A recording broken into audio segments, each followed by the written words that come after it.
sky's the limit. We can paint a picture of how life will be. The sky's the limit. We can be whoever we let ourselves see. 'Cause life is for learning and learning's the key. The sky's the limit.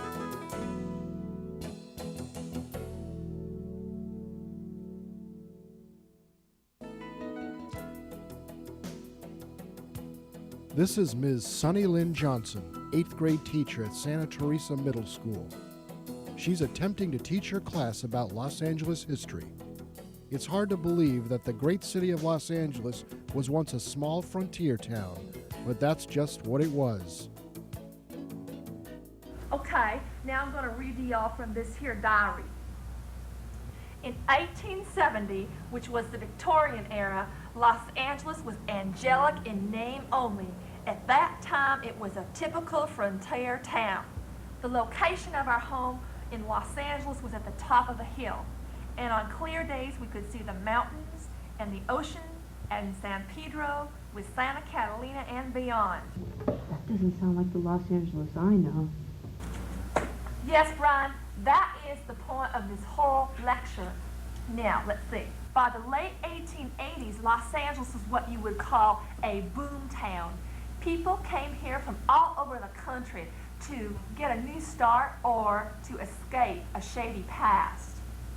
Well, I just want to remind you that your history projects are all due in 1 week. What? That's not fair! I haven't even started. Neither have I. Yes, Brian? Miss Johnson, what were we supposed to do again? You know, I told y'all about this history project over a month ago. You were all supposed to visit a historical place and write about it. Would anybody like to tell the class where they've been?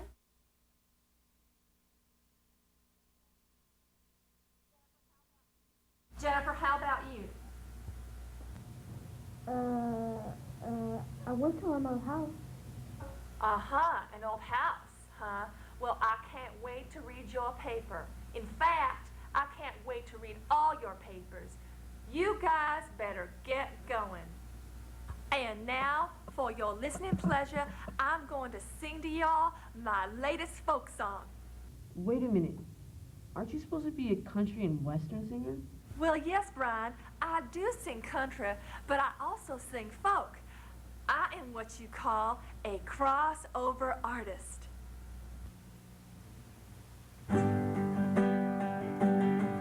When the sun comes up, you'll see me in your eyes. When the sun comes up, you'll see me when you rise.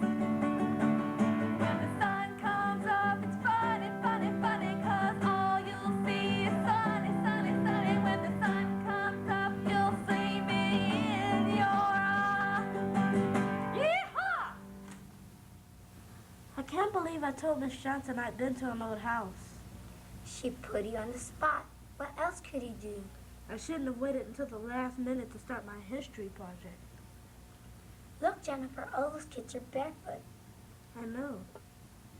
There's only one black girl in this picture. I wonder who she was. How are we going to find any of these old places? Don't you remember Miss Johnson telling us to start at the library? So Angie and Jennifer set off to the library to begin their research. Excuse me? Hi, we're doing an assignment for history class. We have to find out what Los Angeles was like in Victorian times. Yeah, we have to visit some historical places. Well, I know a little something about California history. Really? Yes. Los Angeles was founded by 44 settlers in 1781. Who were they? They were people from Mexico, but 26 of them were mixed with black and Indian and Hispanic heritage. Yeah, Angie, they could have been some of our ancestors. Could be. Later, the Spanish government granted Mexican soldiers large plots of land to raise cattle. The soldiers were called the rancheros. What were their ethnic backgrounds? Many were Mexican, but like the early settlers, some were mixed with Indian and black and Spanish heritage. Let's see. Oh, yes, there was the Verdugo family, the Sepulveda family, the Pico family, the Feliz family. Just like the streets in our city. That's right. A lot of the early settlers later intermarried with Americans who came to California in increasing numbers, but sadly, many of the early ranch families had their land unfairly taken from them by American citizens. They had their land stolen. That's not right. I know. Not everything about California history is pleasant. There's these old pictures of school kids on our classroom wall, but there's only a couple of black people in them. Well, that's because there were very few black people living in Los Angeles at the turn of the century. Oh, however, there was one prominent black woman named Biddy Mason, who I think you just might be interested in learning about. I'd love to learn about her. You know, there's an art wall dedicated to her right here in Los Angeles. Come on, I'll show you where the books are. That will give you some more information about the Biddy Mason art wall. Oh, and the books may also help you choose some historical sites to visit. Hi, you guys. Working on your history project? We're trying. Wow, you guys are really good at this. Look at all the great places you guys found. Your projects are going to be 10 times better than mine. I'm sure to fail. All right, Brian, we'll help you. All right, you can come with us. Great, I'll bring my camera. Now we've only got one problem. What? What? Transportation. Can't your parents take us? My parents are at an engineering conference, and I'm home with my grandmother this week. I don't mind. Your grandma can take us. My grandmother doesn't drive. Don't worry, my sister Livia will take us. She has a car. Yes. Angie, I'd love to help you with your history project, but I'm grounded from using the car. What for, Olivia? Well, I got a speeding ticket right after I found out I won second place in that science contest. I was so sure I was going to get first place. Oh no, my history project is due in 1 week. Oh, I know. I'll ask Ryan to take us. He owes me a big favor. Plus, I know he'll want to go. He loves history.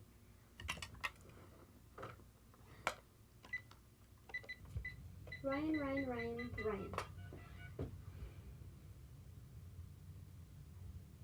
Ryan? Is he gonna take us? Oh, no, but he's going to be there for part of it. And we're just going to have to ask his Uncle Newt to take us. Don't worry, Angie. He'll say yes. So, what do you think? It's great. Yeah, it's perfect.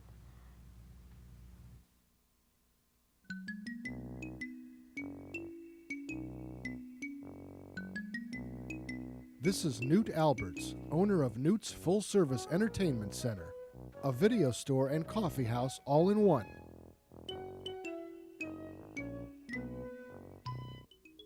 Newt is known for using live entertainment to generate business.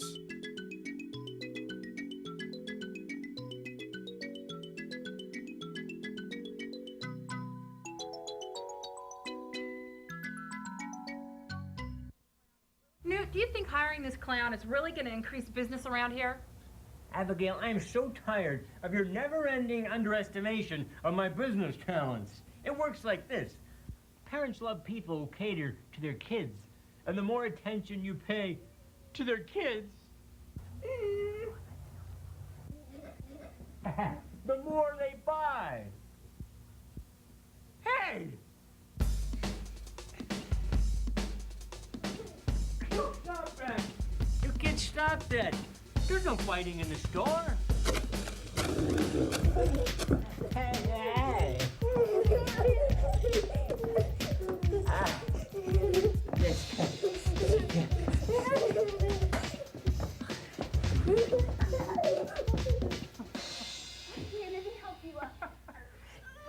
I'm okay. I'm okay. There you go.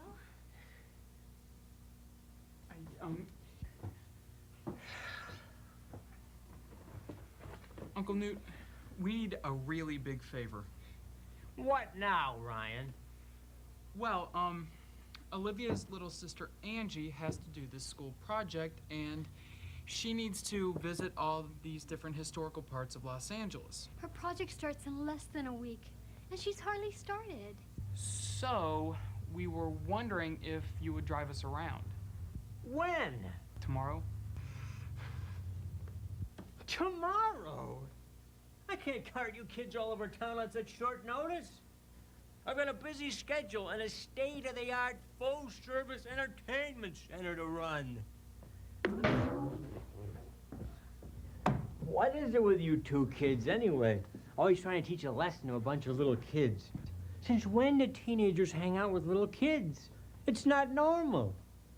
Angie is my sister, and I would do anything to help her out in any way, anytime I can.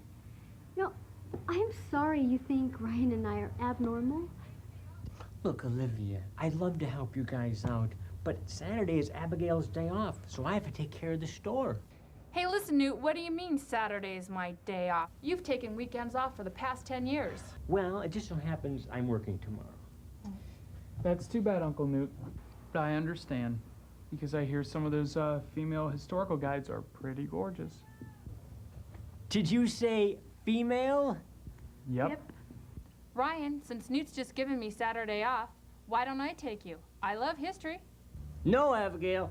This emergency calls for a historian expert, and I just happen to be one of those experts. Abigail, I'm sorry, but you're gonna have to work tomorrow after all.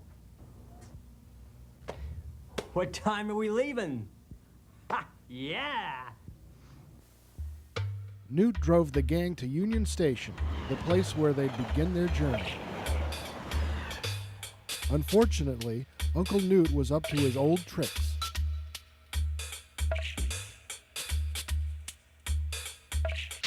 I want you to want me. I need you so badly, I can't think of anything.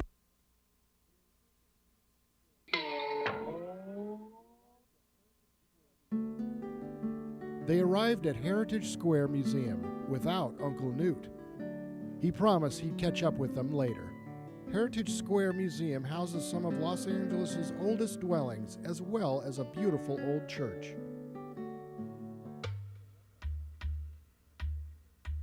After a while, Olivia began to get worried. Uncle Newt still hadn't arrived.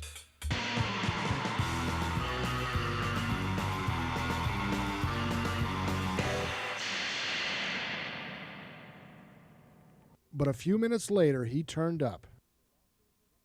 The next stop was the plaza, where Los Angeles was founded by the Spanish in 1781. It's right across the way from the old fire station, which wasn't built until 1884. It was here that they would meet Ryan. Look at this old fire engine. Hello. Did you know that this building was built in 1884 and was staffed entirely by volunteers? Yeah, beat it funny looking. Hey, let's all go for a ride. Hey, Brian, get a picture of me while I sit in this fire buggy. Excuse me, you're not allowed to climb on the equipment. Who are you, the fire marshal? As a matter of fact, yes. This equipment is old and must be preserved. Look at these harnesses. Yeah. This fire engine was pulled by horses. You're right. As a matter of fact, the horses were kept in the back, and when the fire alarm would go, the horses were trained to stand in front of the harnesses. See, I told you they used a horse and buggy in those days. Sir, some people actually did have automobiles. However, horses were more reliable, and so many people chose horse-drawn modes of transportation. Very interesting. Hey, Ryan, look at that fire pole. Watch me climb it. Yeah, see ya. Excuse me, sir. Stay off the equipment. Many turn-of-the-century firefighters broke limbs sliding down this pole. But Fire Marshal, I just wanted to see what it would feel like to be one of the great firefighters of yesteryear. Sir, I'm going to have to ask you to leave. I'm really sorry about this. Come on, Uncle Newt. Let's go outside. Here we go. You lied to me, Ryan. We've been gone all day, and not one female tour guide. I'm sorry, Uncle Newt. I really thought some of the tour guides would be women. This is the last time I ever use my precious Saturdays to do you any favors. You hear me? The very last time. Okay. Come on, you guys. Let's go to the Biddy Mason Art Walk. All right. Let's do that. Next stop, Biddy Mason's Art Walk. So this is the wall the librarian told you about? Yeah. Well, let's see what it has to say, guys. In 1830, Biddy Mason was a slave who belonged to Robert Smith, a plantation owner in Mississippi. He moved Biddy to California, forcing her to walk in back of a wagon. But California was a free state, and she soon won her own freedom in court. For 10 years, she worked as a midwife and managed to save the $250 needed to buy a homestead. She later found time to nurse the sick, comfort prisoners, and feed families made homeless by seasonal floods. Even I find her story inspiring. Now you know why I like women so much. Newt, I am so impressed. I didn't know you had such a big heart. At the turn of the 20th century, Los Angeles' elite lived on top of a steep hill which overlooked the town. Because the stairs going down Bunker Hill were hard to climb, a wealthy businessman decided to build a small train to help people go to and from the city. The train was named Angel's Flight, and it soon became known as the smallest railroad in the world. Just think, they built all of these skyscrapers without disturbing little Angel's Flight. That's not exactly right. Angel's Flight was taken apart in 1969 and just recently reassembled at this new location. Well, that's good, because riding this train is kind of fun. See, Uncle Newt, you can still have fun without trying to meet women. Like I said, kind of fun.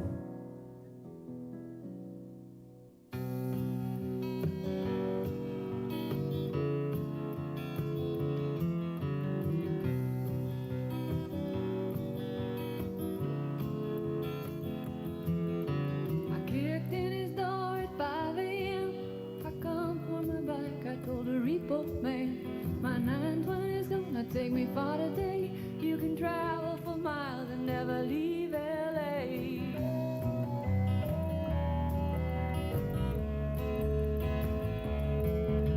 I've come a long way, I've come a long way. I've gone 500 miles today. I've come a long way, I've come a long way, and never even left LA.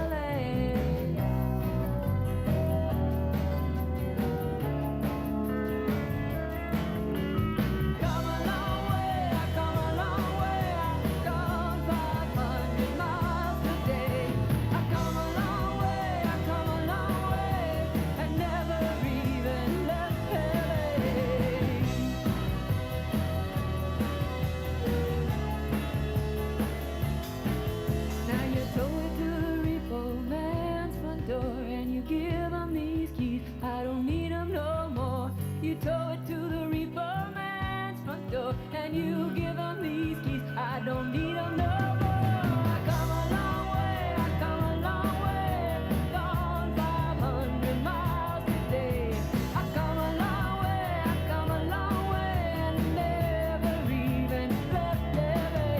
I come a long way, I come a long way, I've gone 500 miles today. I come a long way, I come a long way, and never even left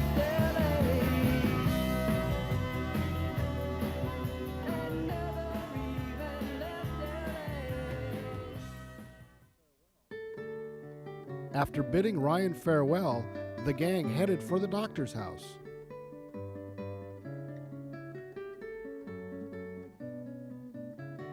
Hello, my name's Emily, and I'll be taking you through the doctor's house.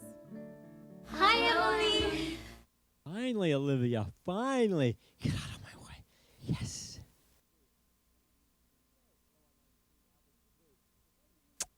Hello, I'm Isaac Newton Albus III, President and CEO of Newt's Full-Service Entertainment Enterprises. And I'm honored to make the acquaintance of such an enchanting creature. Owns a local video store. It's a full-service entertainment center. As I was saying, the lovely creature,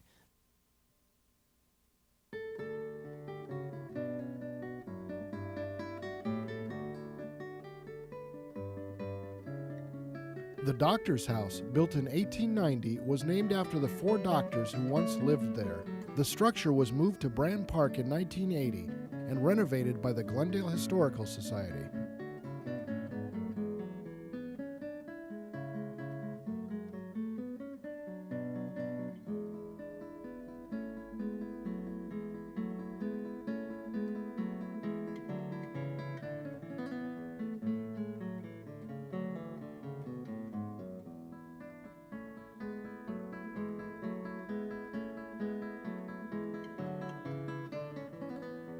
This is a picture of Dr. Hunt, one of the original owners.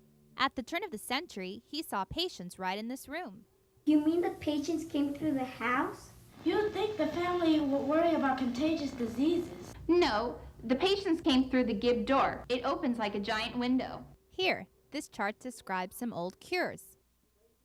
For sore eyes, place damp rose petals on eyelids. The eyes of an owl placed on eyelids will cure blindness. Yuck! Oh, here's another one. To reduce fever, swallow a spider with syrup. Man, some of these cures are really bad. Doctors didn't know nearly as much about medicine as they do now. I'm sure I'm glad that I'm going to medical school in the 21st century instead of the 1890s. Sadly, if you had lived in the 1890s, you probably would have not have gone to medical school. At the turn of the century, women were rarely accepted as professional doctors. In fact, women weren't even allowed to enter the room unless they were a patient. Women weren't allowed to be doctors? I don't think that's very fair. No, it was not. Miss Johnson, what are you doing here? Lo and behold, Sonny Lynn Johnson, 8th grade teacher and would-be country and western singer, was also a docent at the doctor's house. Well, I'm glad to see at least 3 of you are working on your projects, and Jennifer, I see you found your old house. Newt, I'm still waiting for you to let me be the opening singer in your little old nightclub. It's just a beat-up coffee house. Are you telling me no? Yeah, I saw you on Hee Haw.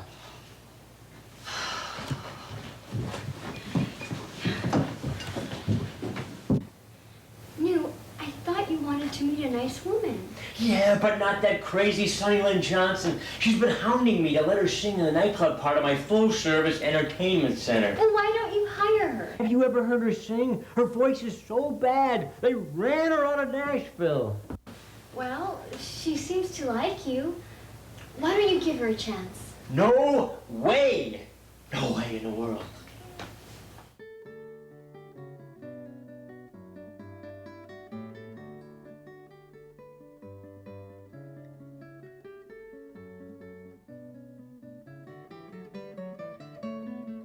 This was the attic. It was later converted into the children's bedroom. Yeah, look at all those neat toys. Check it out.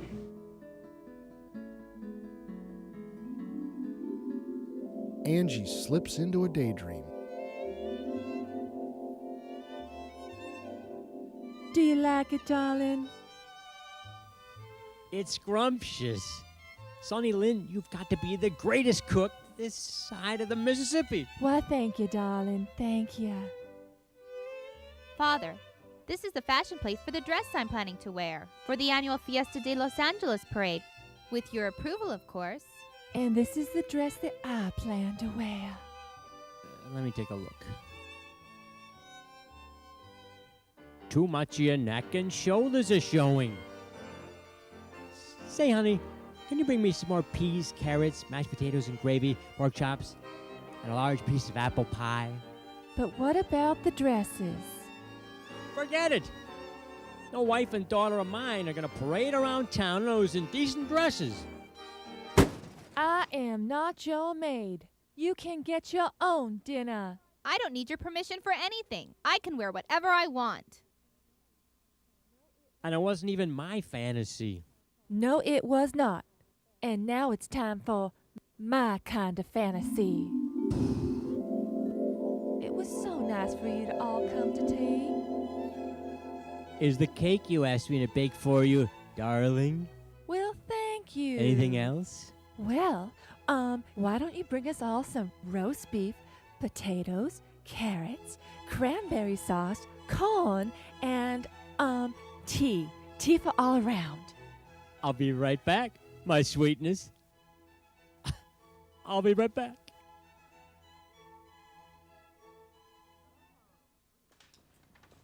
So, what did you guys get?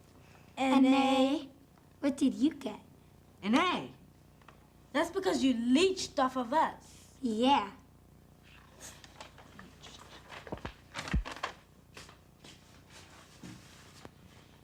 I'm not a leech.